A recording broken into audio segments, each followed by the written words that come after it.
البدع والأهواء، أهل البدع العقائدية وأهل البدع السياسية. أنا أقول بيننا وبينكم السلف، بيننا وبينكم الكتب، كان فيقول البدع بيننا وبينكم الجنة. بسم الله الرحمن الرحيم. الحمد لله رب العالمين، والصلاة والسلام على المبعوث رحمة للعالمين وعلى آله وأصحابه ومن تبعهم بإحسان إلى يوم الدين. أما بعد، إخواني في الله rahimani wa rahimakumullah. Alhamdulillah, 81 nama dari Asmaul Husna yang tersebut dalam Al-Quran telah kita pelajari secara ringkas, tinggal dihafal dan dimungkinkan, kemudian ditadaburi dan beramal dengan konsekuensinya. Sekarang kita masuk pada nama-nama yang tetap bagi Allah Subhanahu wa ta'ala berdasarkan as-sunnah. Qala wa min sunnati Rasulillah sallallahu alaihi wasallam al-jamil. Maksudnya, termasuk di antara nama-nama yang sabit berdasarkan sunnah Nabi sallallahu alaihi wasallam yaitu al-jamil.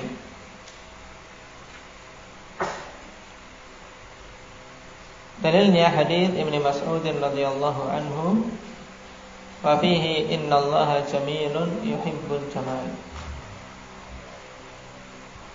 Yang padanya Nabi sallallahu alaihi wasallam mengatakan innallaha jamil. Sungguhnya Allah Subhanahu wa taala jamil. Itu zat yang maha indah.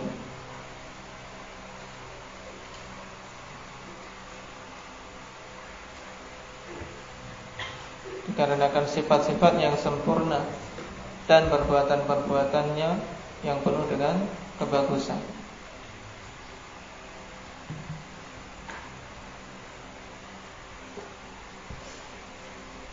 Maknahu qala Ibnu Qayyim rahimahullah, wa huwa al-jamilu 'ala al-haqiqati kaifa wa jamalu sa'iri hadhihi al-aqwali. Thumma qala fa jamaluhu bil-dhati wal-awsafi fa'alun wal asma'u bil-burhani. Dialah al-jamil, zat yang maha indah sesuai dengan hakikatnya. Dari sisi kaifiyahnya, nam adalah kaifiyah yang paling indah. Naam, tayyib. Dan keindahan Allah Subhanahu wa taala ikhwanillah mencakup apa? Zatnya, sifat-sifatnya dan perbuatan-perbuatannya serta nama-namanya. Fajamaluhu bidzat wal awsaf, ya, fa'al wal asma. Maksudnya apa? Ya, keindahan Allah Subhanahu wa taala mencakup zatnya, sifat-sifatnya, perbuatan-perbuatan dan nama-namanya. Ini semuanya ikhwanillah. Jadi semua sisi yang dinisbahkan kepada Allah Subhanahu wa taala itu jamil. Karena di antara nama-nama Allah Subhanahu wa taala adalah Al-Jamil. Dan Allah Subhanahu wa taala mencintai keindahan. Oleh karena itulah hadis ini juga merupakan dalil ikhwanillah untuk kaum muslimin menjaga keindahan, menjaga kebagusan, kebagusan dalam apa? Dalam dirinya, kebagusan hatinya, kebagusan tindakannya. Dan bukan merupakan kesombongan tatkala seseorang memperbagus penampilan zahir, selama seseorang apa? Tidak ada pada dirinya ujub dan kibar. Sebagaimana asal dari atau awal dari hadis ini, di mana Rasul sallallahu alaihi wasallam menjelaskan tentang masalah apa asalnya?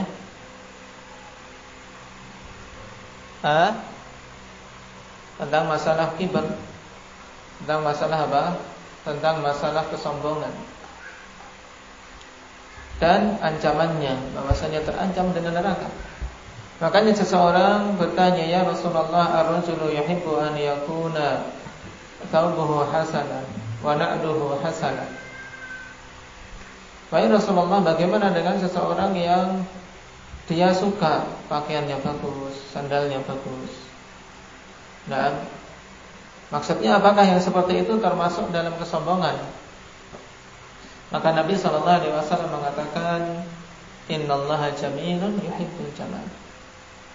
Maksudnya apa? Selama seseorang hatinya tidak ada kesombongan dengan memakai pakaian-pakaian itu, maka itu perkara yang masyru'. Karena Allah itu jamil, zat yang maha indah dan mencintai keindahan. Al-kibru batarul haq wa ghamtun nas.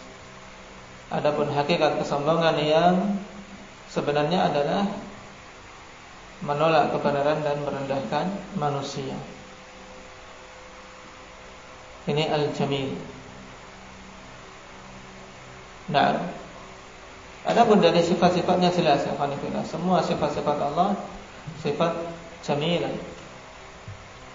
Nah, karena sifat kesempurnaan, sifat kebagusan, juga perbuatan dan nama-namanya. Sebagaimana telah kita lewati, semua nama-nama Allah apa? Husna. Apa makna husna, Wahyu?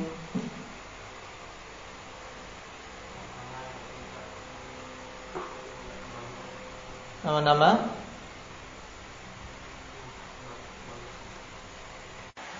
baik, yaitu nama-nama yang mencapai puncak kebagusan. Kemudian Al-Jawad. Nama ini akhwani fillah ditetapkan oleh Syekh Ibnu Utsaimin rahimahullahu taala karena beliau berpandangan hadis yang menunjukkan tentangnya thabit. Akan tapi yang rajih hadisnya dhaif. Makanya nama Al-Jawad akhwani fillah tidak termasuk nama di antara nama-nama Allah. Jadi diberi tanda sehingga tidak ikut dihafal. Tidak ikut dihafal. Sebagaimana kata Syekhuna Kamal Al-Adani rahimahullah, hadithun ghairu thabit lidha'fil asanid. Dalil untuk nama Al-Jawad ini hadis yang tidak thabit karena dhaifnya sanad. Faqad rawahu Tirmidzi wa fi sanadihi Khalid ibnu Ilyas matrukul hadits. Ada perawi yang matruk. Wa anhu akhrajahu Ibnu Hibban fil majruhin wa huwa min hadithi Sa'd bin Abi Waqqas radhiyallahu anhu. Dalam riwayat Ibnu Hibban. Juga dari riwayat Khalid ibn Ilyas. Wa amma ma 'inda ad-Dawlabi fil kuna fa fihi Harun ibn Muhammad. Dalam riwayat yang lain di riwayat Ad-Dawlabi,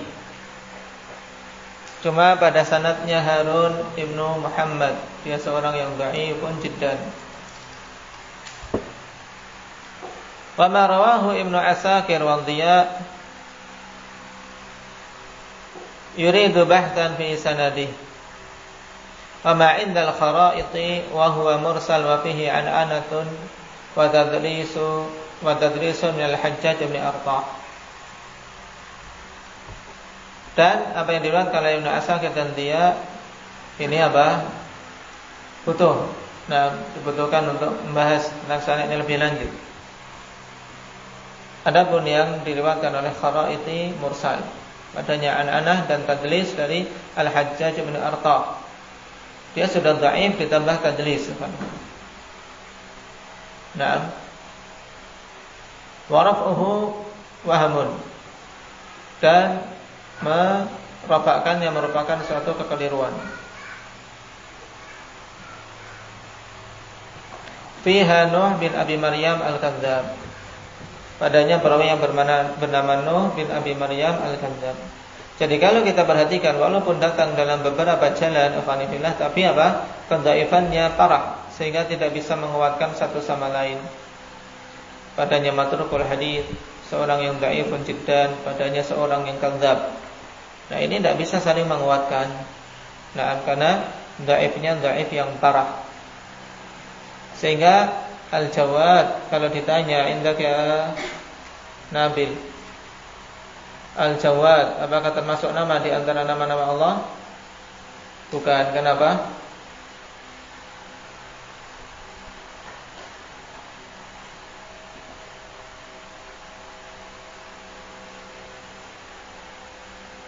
Apa alasannya Hudzaifah?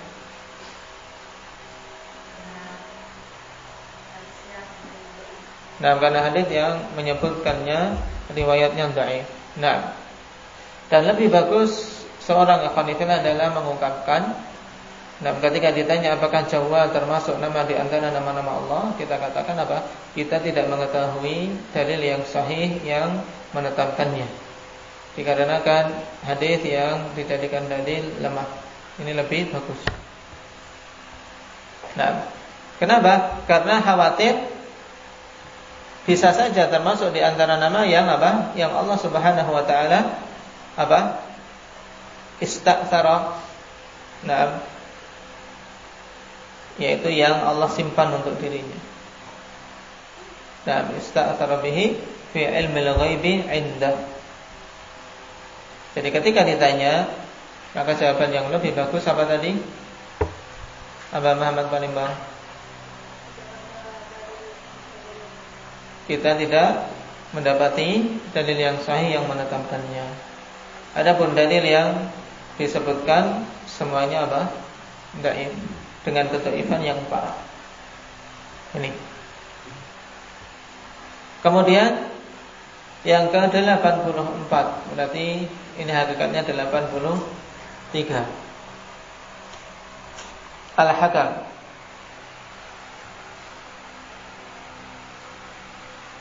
Dalilnya hadis Hani ibn Yazid radhiyallahu anhu. Innallaha huwal hakam wa ilaihil hukmu. Sesungguhnya Allah Subhanahu wa taala dialah Al-Hakam dan dikembalikan kepada Allah Subhanahu wa taala penetapan hukum. Tayyib. Siapa kunyah dari Hani ibn Yazid ini? Kalau yang hafal hadisnya, ini hadis dalam kitab Tauhid. Siapa Abu Sa'id? Innallaha huwal hakam wa ilaihil hukmu. Asal Nabi sallallahu alaihi wasallam mengucapkan kalimat ini apa?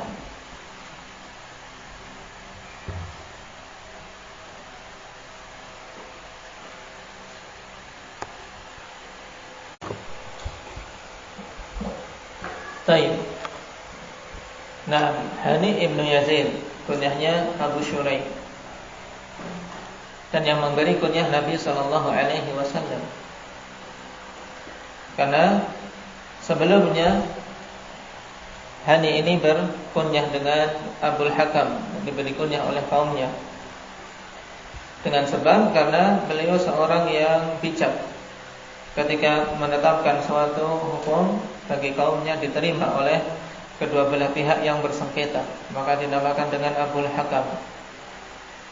Maka Nabi SAW mengatakan ma'ahsanahad, betapa bagusnya ini, dalam artian bagus seorang apa? Mendamaikan dengan keputusan yang baik sehingga diterima oleh kedua belah pihak. Cuman ada kejelekan di mana dia menyandang suatu nama yang tidak boleh untuk dia sandang.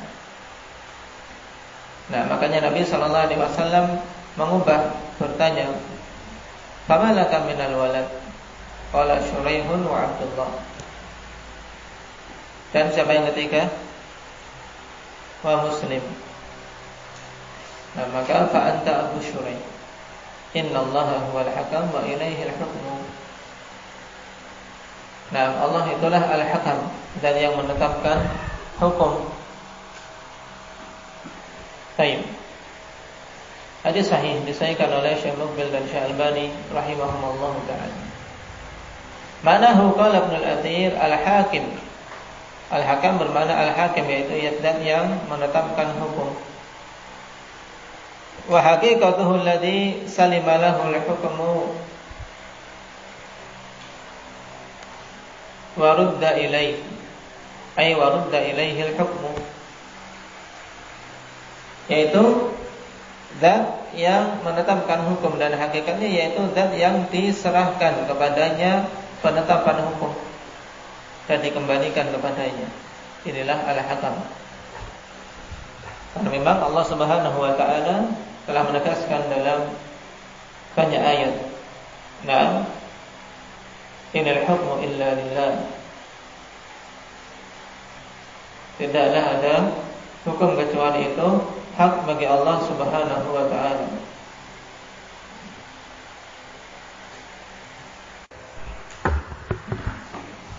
Baik.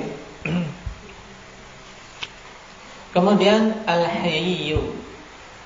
Kalau dulu al-hayyu, sekarang al-hayyu ada ya di tengah ya, alhamdulillah. Al-hayyu, hayy diberi tasydid, hayyu dari ahya, zat yang maha pemalu.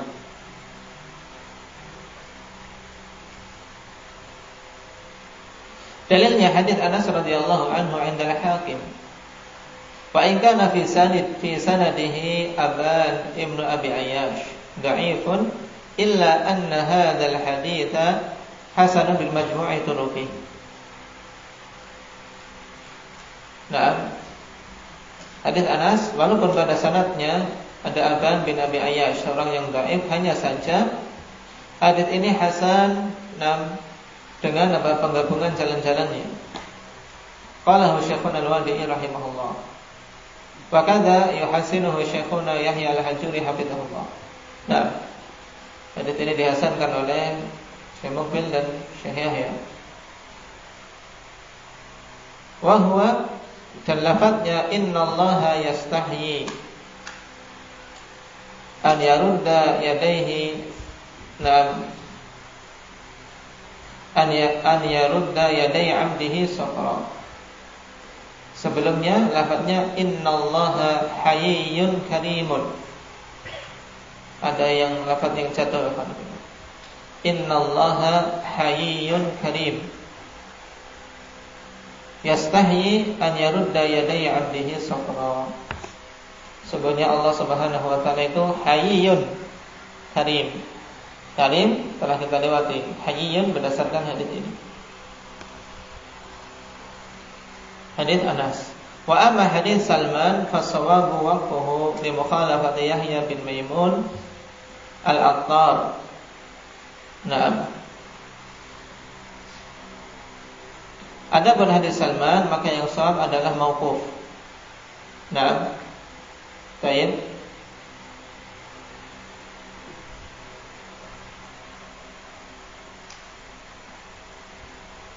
Kenapa limukhalafati di sini dikasih titik 2. Limukhalafati Yahya bin Mainun al-Attar,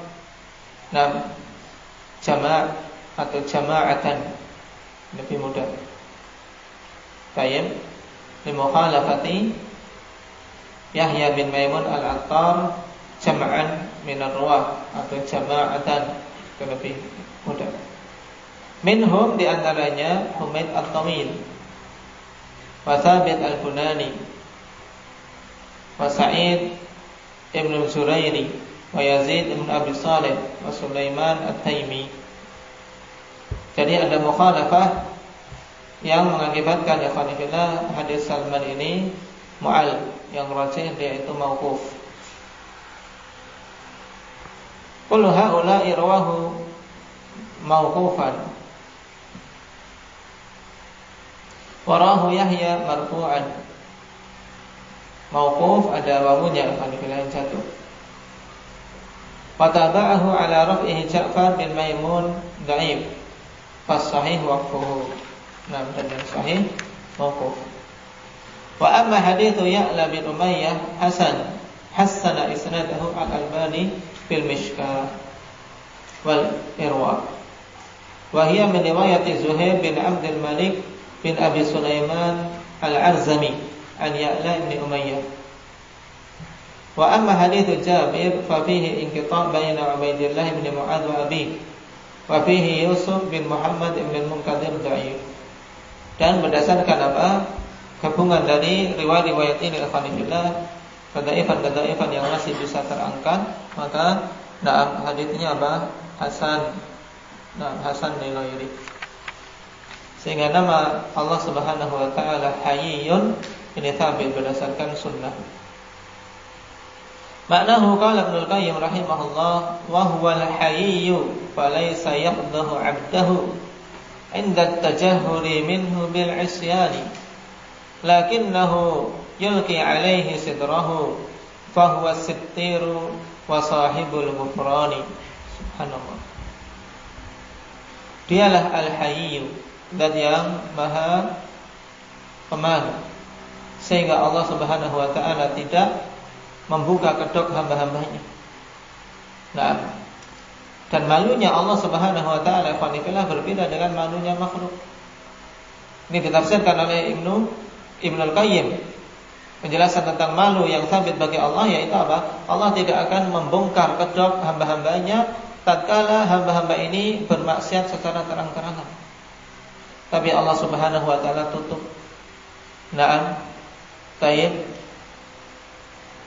Tutup. Apalagi kalau dia bertobat kepada Allah. Atau diberi waktu, diberi tenggang untuk dia mau kembali kepada Allah Subhanahu wa taala. Qala Al-Harras, maka Al-Harras dalam Syarah Nuniyah beliau mengatakan wa haya'uhu wasfun yaliqu bihi laisa ka haya'il makhluqin. Dan malunya Allah Subhanahu wa taala itu adalah merupakan sifat yang sesuai dengan keagungan Allah, tidak seperti malunya para makhluk.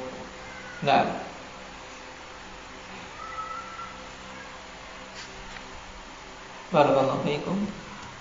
Ini dulu yang hafalan ya, sebelum sampai sini akan dikejar. Dikejar. Sayang mumpung kita menghafal bersama-sama. Baik. Barakallahu fiikum. Nasallallahu alaihi wasallam.